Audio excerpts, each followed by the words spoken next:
Chapter 3. A Gilded Cage. We enter Sanbori, Osaka. We get a view of the city before we end up at the Cabernet Grand, a very important location for the future. Panning around, we see people enjoying themselves with music, alcohol, food, money, and women. After a bit, a man begins acting up and groping a woman. A nice worker comes and attempts to convince the man to stop, but that only upsets him. He assaults the minimum wage slave and sets the room into a joint silence. We get foreshadowing of a certain him who is about to appear. Down the stairs march snazzy dress shoes. The workers bow as the classy man passes, his ponytail hanging nicely. He proceeds with swagger to the location of the problem. Soon stopping, we zoom in on the shoes again before panning up a nice suit to see an eye patch?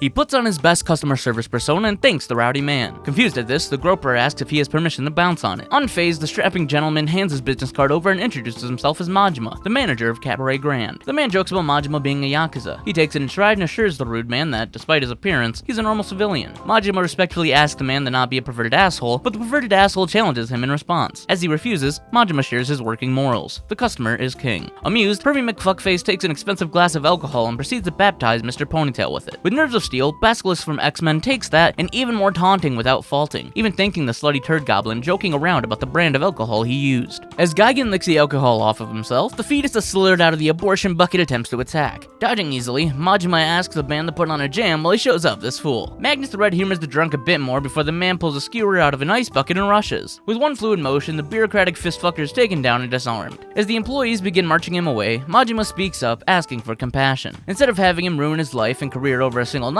he is asked to cover the night's tab and treat the rest of the club. Shirime exposes the man's position as the head of sales of Soden Pharmaceutical, showing to everyone that he could very well afford it. After being begged to, the man cracks and agrees to pay. With that over with, Majima triumphantly struts down the aisles to the front. We get a full name introduction to our second main character, Goro Majima. As we stand on a balcony smoking a cigarette, we lock eyes with a homeless man. After a tense moment, we lose the staring contest and toss our cigarette out of frustration before walking off back inside. We converse with the floor manager, hearing that orders are piling in and there were no injuries that occurred. We decide that Maki-chan, the groped girl, deserves a bonus to her pay for what she had to endure. Moving on from that, we learn that a new hire of ours, Kanai-chan, is having issues with some of the other girls. Deciding it'd be best to sort it out immediately, we need to get Kanai-chan out of the dressing room. To get to her, we ask one of our waiters who seems lost in thought to call her out to us. She approaches soon after, leading us to explain that this is a team effort. Not one person can do everything alone. You have to push each other forward to advance, not trip over each other's feet. She sees their flaws and admits them, promising to work on them for the betterment of all parties involved. Finishing up with Kanai-chan, Majima decides it'd be a good idea to talk to the waiter again and see what's got him so concerned. We learn his sister sent him a letter from back home that explained that his father is very sick, and they need 500,000 yen for his treatment. He already had to get an advance before for another emergency, so he can't just up and ask for another. Feeling generous, we decide to spot on the money. Majima drops some wisdom on us by explaining how you can always replace money, but you can't replace people. We even offer him days off to go visit his family and spend some quality time with them. With our staff troubles taken care of, we're informed that a man is spending crazy amounts of money since someone else is paying. He's already racked up 4 million yen in a very small amount of time. We ask to be led to him and the waiter obliges. Approaching the man, we seem to know him as he makes a quip and we ask to talk to him in the back. He has a girl light up his cigarette before getting up and complying in an exaggerated, annoyed tone. In the back room, the man makes small talk as we clean the ashtray and grab him a towel. Majima asks him to at least behave while he's here checking in on the place. Apologizing, the man remarks that he got a little carried away. We offer him a light as he pulls out another cigarette from his suit jacket. He compliments us on how we handled the earlier situation and how he thinks being a good guy looks good on us. We retort back on how we don't understand how anyone could want to live the way we do. Hombre responds by talking about how we have everything people in our town want, yet we're the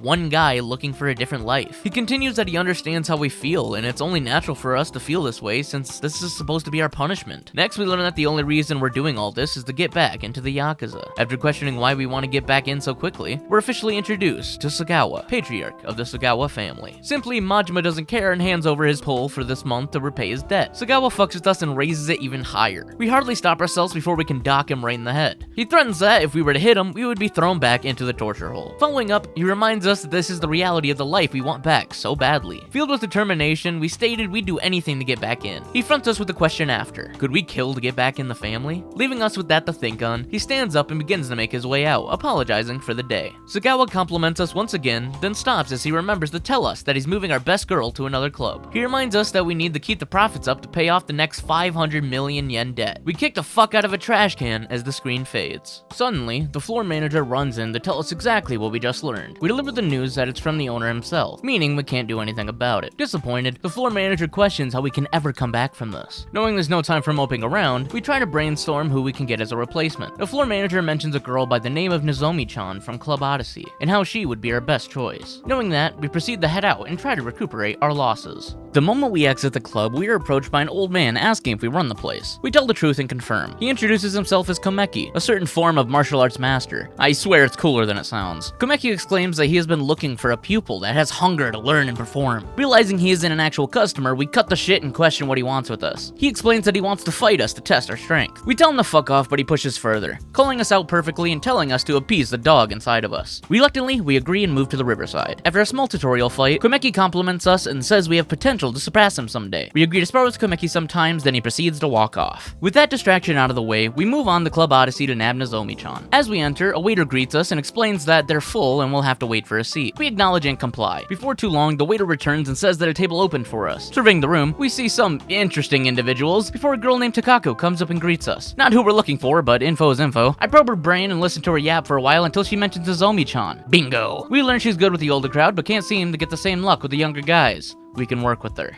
Soon after, we're interrupted by the manager Yamagata-han himself. He exposes us as the manager for the Grand. Asking Takako-chan to leave, Yamagata calls out our sly tactics, but doesn't seem to care too much. He says we can freely talk to Nozomi and negotiate all we want. We don't want to talk to Nozomi-chan though. We want to negotiate with him directly. Using our silver tongue, we get the deal of trading Nozomi for 10 million yen cash and multiple girls aimed at Club Odyssey's missed demographics. The manager vows to be true rivals with us and pays our tab. We leave Odyssey, then find a payphone outside to call up the floor manager from the Grand to let him know we got Nozomi-chan. After planning to figure out her schedule and everything tomorrow, we hang up the phone and go on our way to get some food and shut-eye. We make our way peaceful, goddammit. Okay, now we should be fine. Never mind. That's an arms deal. As we watch the fight play out, Komeki appears behind us talking about the man we just watched fight. He even asks if he can introduce us. Before we have the chance to refuse, Fei-Hu appears behind us. He's intimidated by our gamer Musk and says he doesn't trust us. Despite our protest, Komeki convinces us to take Fei-Hu's test. Before that, Komeki tells us Fei is an arms dealer who can procure us weapons whenever we need them. Instead of asking for a more common weapon, Majima chooses a baseball bat. We quickly finish the tutorial and begin conversing with Fei-Hu, who compliments our skill with a bat. He informs us we passed his test flawlessly and that he's not a normal arms dealer. Fei invites us to a shop nearby to fully explain what he does. Going with Fei, we end up in a Chinese restaurant. His wife runs the restaurant while he works out his dealings from the shadows. Speaking with Fei, he says all the weapons he sells are hand-forged by himself. We talk back and forth for a while until we remember we haven't eaten yet. Knowing this place is also a restaurant, we ask for the house special. His wife gladly complies, happy to cook up a feast. Outside of the building, we meet up with Komeki again, who asks us for a favor. He asks us to keep a watch over the business and to make sure nothing bad happens to them. We agree and Komeki sets off into the woods to train. After he's gone, we make our way back to our apartment for some much needed rest. Before we can climb up the stairs and enter, two thugs stop us, claiming they're from Odyssey. They're upset that we negotiated with the manager to get Nozomi without their approval. As they finish explaining this, more goons emerge from the dark. They insult our club policies and our nickname. The customer may be king, but these losers aren't customers. We unleash the smackdown and tell them the only way we'd ever grovel at their feet is if they drank at our club, as long as they paid the tab. We finally enter our apartment and open our window to smoke a cigarette. We take a nice drag and peer out the window. Looking around, we notice multiple people staring at us, watching our every move. Even the old man from earlier. Majima asks himself how long he has to stay in this prison of a city, as the screen fades to black.